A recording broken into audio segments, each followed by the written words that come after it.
Hi guys, welcome to the Video Venture YouTube channel. So this is the video regarding the AZ900 Microsoft Azure Fundamental Certifications.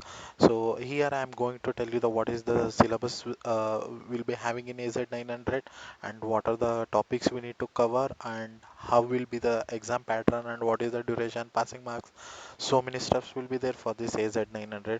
So we'll go one by one and so let's start with the syllabus.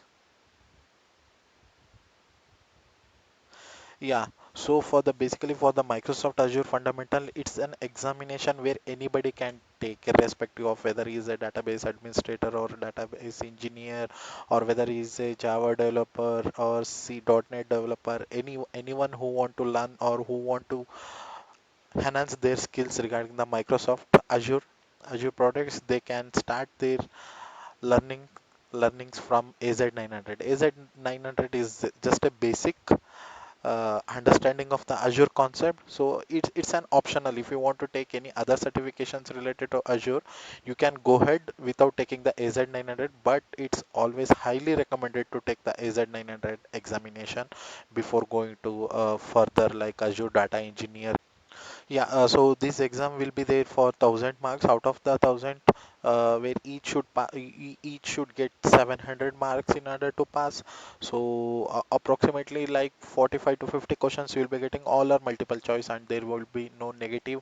And one more thing, no need to worry about any deeper knowledge. It's like if you take any one concept, no need to go to in so if you go on high level, that is more than enough. So for this examination, where these are the domains we need to cover, where first is understand cloud concept, it's a 15 to 20% will be there.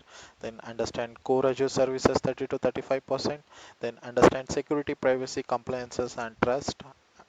It will be around 25 to 30%. Understand Azure pricing and support 25 to 30%. So no need to panic here, since this is a very easy examination where anyone can pass if they spend at maximum 20 to 24 hours. So overall that is enough to pass this exam.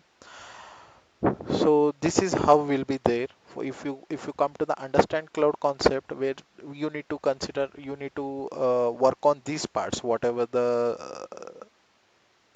PPT you are seeing. So you need to consider these modules. So there will be multiple things you need to cover. It's like an services. What are the services available in Azure? So there are multiple things like infrastructure as a services, platform as a services, software as a services.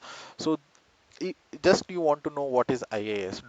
Inside the IaaS there are multiple things. Don't worry about them. Just see or just understand what is IaaS? Infrastructure as a services. It's nothing but like virtual machines, or these stuffs will comes under IaaS. Then PaaS, it's platform as a services. It's like if you are taking some of the products from the Azure and some of the products you are using from your own, then you can go for this PaaS. Then last one is an SaaS, software as a services. It's nothing but a softwares, like any exe files you take, like VLC media player or any antivirus software. You are not doing anything, right? You are not developing anything. You are just getting the licensed version from the vendor and you are using. So that's all. If I want to give any example for the IaaS, it's nothing like in the real time scenario. Let's say you have a you are cooking some food in home, right? So for that, everything you will bring, like including kadai, then stove, gas, everything you will bring, and you will prepare your own dish and you will eat it. So this is a perfect example for IaaS. Then for other thing like platform as a service, is like let's say if you want to make pizza, 100% you can't take everything right from your end. So you need to buy some dough or maida, then cheese. So all these things you need to buy, and from your end there will be gas stove, kadai. It's like 50% from you and 50% you are bringing from the outside. So this is a PaaS. Then SaaS is nothing but it's an easy task. Now everyone is following that. So that is nothing, it's just a one click. Just order whatever you want from the Zomato, then bring it. So there is no contribution from your end. It's like just you are paying the amount, then the same will be coming. So this is regarding the PS. So these are the services, Azure services you need to consider. So these are the things you need to check. So other than this, like why most of the companies are moving to the cloud, like not only Azure server, Azure service, there are multiple things like cloud, Google Cloud is there, then AWS, Amazon Web Services is there. So main thing is because of the expenditure the company is getting. So here it's Azure is basically the word keyword as a pay as you go. It's like, let's say you are buying something, so you are paying only for the time whatever you use it that particular material or the product. Let's say if you are opening any new startup company, okay, so for that you want what you want to do, you need to buy the disk, hard disk, then virtual machines or the servers you need to bring, then there should be a coolant or the AC, then there should be an administrator, then the security. So many stuffs you need to consider if you want to open from your end. But in the Azure, what you can do, it's just a single click. If you go to the portal.azure.com, that is Azure's website, there you can do shopping. It's nothing but like shopping only. You can do whatever you want, 1000 TB hard disk or 2 TB hard disk or 20,000 TB hard disk, whatever you want, so you can get from there. I mean, it's not like 20,000 TB where there is a restrictions like some TBs. So those things you can directly take. Virtual machines you can take. So it will be, once you click on OK, then it will be ready for you. So you can start developing, and no need to worry about anything like coolant or AC or electricity bill. Then the security you need to consider nothing. So this is the major advantages of using the Azure cloud services. And also there is no capital expenditure. Like suppose if you want to build any software in your startup, then you need to buy all these stuffs. But in Azure, nothing. Suppose if you want only the virtual machine, one virtual machine is enough for me, servers are not required, then directly you can buy the virtual machines from there. And also there is no need to pay for the huge amount. It's like whatever that how much time you use, so for the same time you will be only for those time, for timings or the usage you will be paying the amount. So that is the main thing. It's like if you want to use some server for 10 days and for 20 days it won't be useful, then if you want to go for the traditional like on-premise version, what you need to do, you need to pay for the 30 days amount, then you need to keep it, then only you will be using 10 days. But that is not the case in Azure. If you are using for 10 days, only those 10 days amount you are paying to Azure, I mean Microsoft. So that is how it works. So this is the major advantages of using this. And there are some hybrid models like public, private, and hybrid. So public cloud model is nothing but you can share the same server with the multiple users. Then private, it's like the on-premise server or whatever you have. I mean security features and all. The work-wise it will be more on your end. Then hybrid cloud model is nothing but it's a combination of public and private model. So these are the main things. And the next is the Azure core, understanding of core Azure services. It comes under 30 to 35%. So here, along with this, I mean, till now I said you can buy virtual machine, you can take hard disk, so many stuffs. But important thing is security, right? So you are moving your precious data to Azure, so that you need to worry. I mean, you should not worry about the security of the data. So for that, and also recoverability or accessibility or retainability, so many stuffs are there. So those things also Azure has taken care. I mean Microsoft has taken care of it.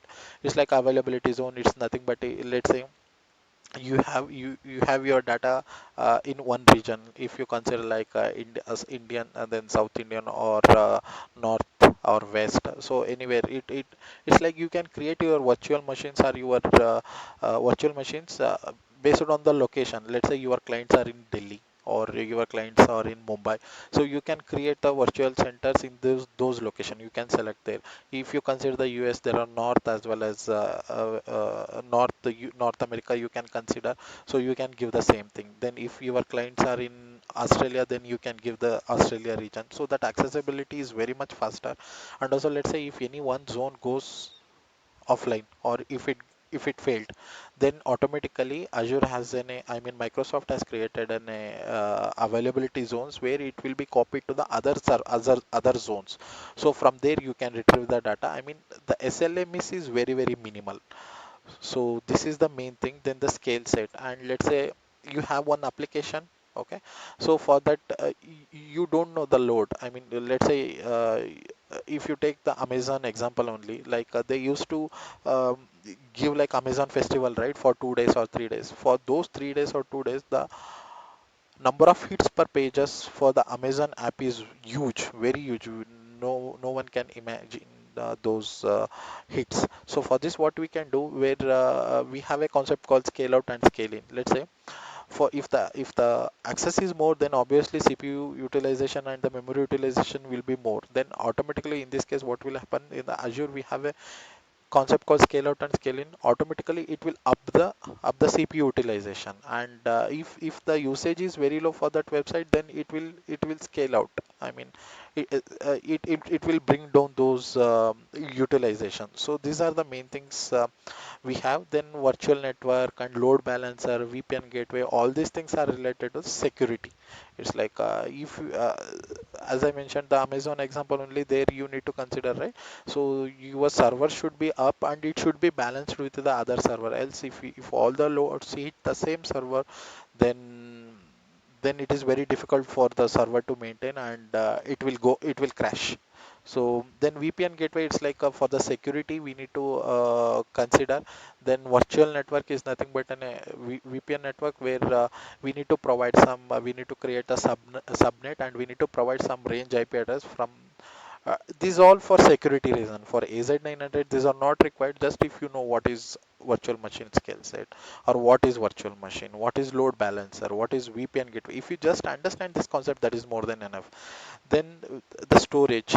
Azure has a very good storage. So there are multiple things like blob storage, disk storage, file storage, and archive storage, and queues. So all those stuffs very and they also have a hard disk, so HDD drives and all.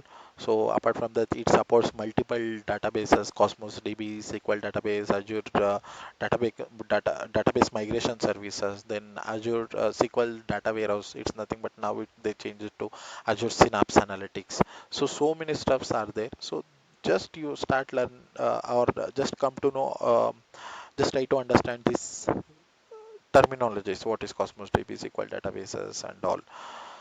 So so apart from this, where what you can consider is an IoT sensors or nothing but it's like suppose if you take an example of a traffic or traffic signals, if you want to identify like how many vehicles are moving in this signal. So for that there will be millions of vehicles traveling in any one particular uh, signal. So if I want to give one example, like if you consider the Silk Board, so whoever is in Bangalore, they can understand how many vehicles will travel there in the Silk Board. So for that you need to get all the data, right? So for these things we will be using the IoT data, IoT sensor and the event hubs and all. So these things then, so whatever I was telling, like you can create virtual machines, hard drive, disk, so many stuffs I was telling. But where you want to do, where you want to create it. So for that you need to, we have a Microsoft website called azure.portal.com. So there if you sorry, portal.azure.com. So there if you log in, so there will be a free version for 1 year, and with the 200 credits, $200 credits. So there you can check like virtual machines and all you can create there, and in the end it will show like how much it cost. So it's like a invoice you will be getting every month. So there you can check. And also this virtual machine creation and all, so you can do these things from the by using three tools. One is an Azure command line interface, then the PowerShell, then Azure portal, it's nothing but it's a web page, so you just can log in and you can shop there whatever you want. It's nothing like uh, Amazon or Flipkart. So it's same as like that. There you will be shopping the clothes, mobiles and all, but here you will be shopping virtual machines and all. This is how it is there. So then apart from this, where you can see networking connectivity, key vault. Key vault is nothing but where the all the secured information of the server will be stored in the key vault. Then apart from this, you need to consider resource manager or resource group or resource.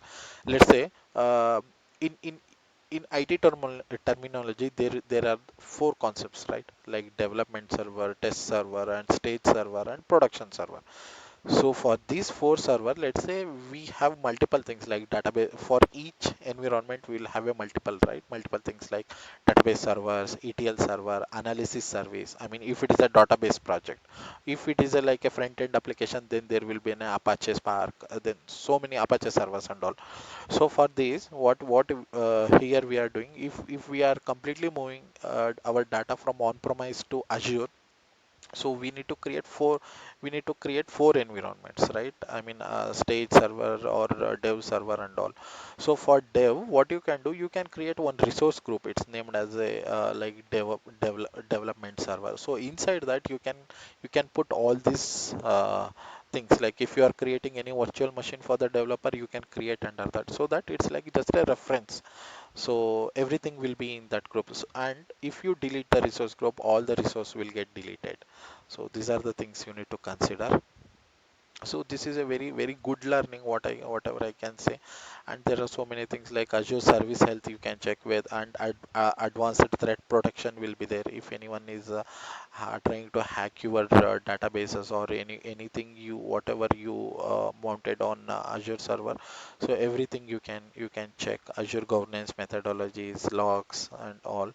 And privacy, then here you have a pricing calculator, like let's say you want to check this virtual machine, like it's an 5 GB RAM and 200 GB hard disk. You want to check like how much it costs. So all these features are available in the Azure portal. Before moving from on-premise to Azure, you can calculate how much it costs. Let's say you are in on-premise, you have one server with some configuration. You can check the same configuration in the Azure, and you can tally the amount, what is the amount you are saving and all. So those things. And yeah, apart from that pricing calculator, you have a PCO calculator. It shows the cost saving by moving to Azure, how much cost you can save. So those things. And we have some government data centers where if you consider like Azure Germany services or Azure government services, where for these data centers they are not loading any data from other private companies or anything. It's only dedicated to the government services or Germany services. It's because of the security compliance. Yeah, so these are the TCO calculator and all. So I will be putting the link of this PPT in my description. So no need to worry about that one. So yeah, and these are the main topics you need to cover. So for this, what you can do in the Microsoft website. Yeah, the Microsoft website, if you go here where we have all the modules whatever you want to cover, so everything is here. So just look on a high level, just start this module where there are only 20 12 modules. So these modules are very useful, and some of the hands-on experience also you will get for some of the modules. And also you can go with the real-time lab examples here, and you will be getting free version of your ID. So many modules are there, Azure account, cloud services. So if you just complete this, you will get some yeah. So these are the modules you need to cover. So once these modules are covered, you will be bit confident, or not bit, you will be confident that you can take the exam. Then least but not the last but not the least, this is very important thing you need to check, where we have one website called examtopics.com. So here if you check AZ 900, you have some couple of questions, like 156 questions here. So they have given some duration and all, that's fine. But these questions, whatever 156 is there, so in Azure examination you will be getting around 50 to 45 to 55 questions. What I can say is almost 40 to 45 questions you will get from this website. Yes, this is for sure. And as of now, they have not changed anything. But make sure before going to exam, or if anyone is taking your colleague or anything, just check with them if the same questions are still valid or not. Because when I took the examination, like I took in Jan 8th 2020. So at that time I got the same questions. I mean, even questions are also same, but make sure you are, we have a one discussion called a tab called discussion here. Just go through here because a couple of I can say questions are still valid, but answers you need to check. Because some of the based on the discussion you can come to conclusion, or based on your viewpoint you can come to the conclusion. This is not for all the questions like this, but for some of the questions you need to check and you need to go for the examination. But don't miss to practice the questions in this website. I will put this link in my description section as well. So yes guys, don't miss that. So even if it didn't come in exam also, it's like the questions are very good, so you will get the real time examples. So those are very good. And yeah, and where here this for this certification you need to make the seven you need to score 700 marks out of 1000, and there is no negative marks. Everything is multiple choice questions, and there is no coding, nothing. Don't worry about those stuffs. Okay, and this certification is never, it will never expire, because for some other exams like DP 200 201, and for Azure Data Engineer where we have only 2 years of validity, but that is not the case for the Azure 900 examination. Yeah, so I hope all you like this video. If you have any doubts, feel free to comment your doubts in the YouTube page. So let me know so that I can include, if I missed any stuffs, I can include them. All the best. Thank you so much.